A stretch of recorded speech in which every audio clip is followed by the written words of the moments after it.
Back again, and today we are testing the Egyptian Kopesh. If you saw the last two videos, you would have seen me construct this entire thing.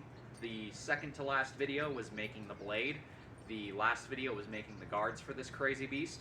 So today, we're going to put it to the test. We're going to find out what this Kopesh is capable of. I'm very interested to see how this functions in comparison to all the other swords I've tested. On this channel, we've tested flamberge blades, we've tested short swords, we've tested all kinds of swords. But I'm very intrigued by this design specifically because this is a very out-of-the-woods kind of design of sword. The Kopesh was originally the Egyptian hoplite weapon. This would be used in conjunction with the shield, and from what I understand, the hook was for striking around shields as well as pulling shields out of the way in combat so you can strike, as well as stabbing around shields. It was kind of a cut around corners weapon to take words out of somebody else's mouth. Traditionally, these were made out of bronze. They would be cast as one solid piece, and they would not be steel by any means. When the Egyptians finally did get around to the Iron Age, they were using different weapons than this. I don't believe that the Egyptians ever made these out of steel. This design may look a little foreign to you because you might be used to seeing the modernized versions of these where they come up, out, and square and back, but that is not a traditional design. The original Kopeshes were very much more curved. Some of them were square, but they were more commonly these sickle-shaped, half-moon kind of swords. So first things first, like we always do, we're going to go over to the log, we're going to give it 10 good strikes, see if we can damage the sword at all, see if it stands up. It should. I have no worries about this. This is a riveted-on, hot-fitted system, so this is a very strong handle and guard, but let's go see what it does on the log test. Make it or break it time, right boys?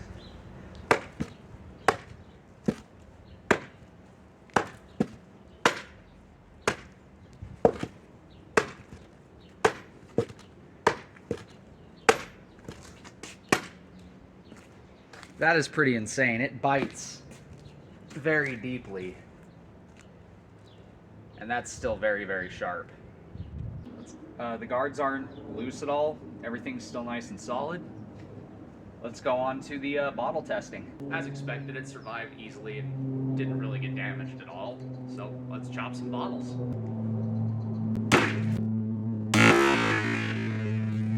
So obviously those thinner water bottles it'll cut through just fine. Let's try something a little thicker. These soda bottles. Since they're carbonated, they're harder plastic.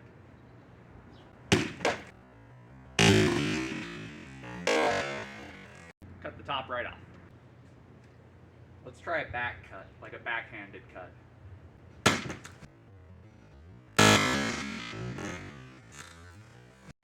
That worked.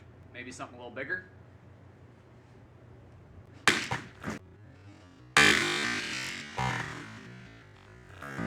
I took a really harsh angle with that, and it cut.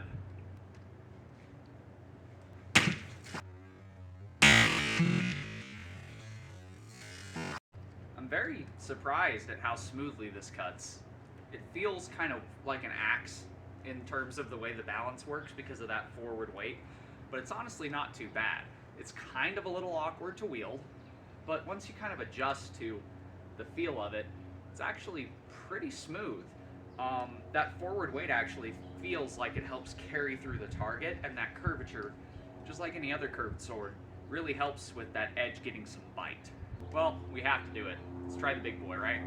See if we can cut through the 1 gallon jug. This shouldn't be too hard at all.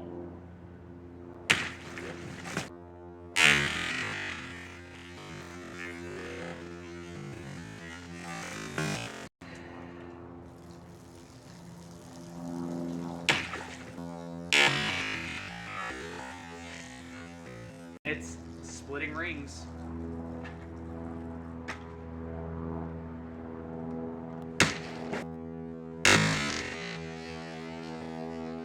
Screwed that one up. Did kind of a rising cut, but I still managed to cut a strip off of it. So surprisingly, even though this is more of a cleaving weapon, if you cut with it like a normal sword, pulling through, it is pretty scary in terms of what it's capable of. Now, one of the most fascinating things to me about this sword's design is how it was built. The Egyptian hoplite warriors that used these would fight a lot of people groups with smaller shields and swords. They themselves would have shields, and they would have Kopeshes. Now, the thing that's ingenious about this design is its ability to strike around the shield. Now, what I mean is, with a typical sword like this Italian falchion here, you wouldn't really be able to strike around the shield. You see, if I'm going to try and cut him, my sword is going to come in contact with his shield long before it's able to hit him. However, this is where the Kopesh's design really shines. If I go in close to strike, you see how that blade is going beyond the shield. My sword might hit the shield, but that curve will also contact my opponent. Same thing goes for thrust. With a traditional sword, to thrust, I can't go straight.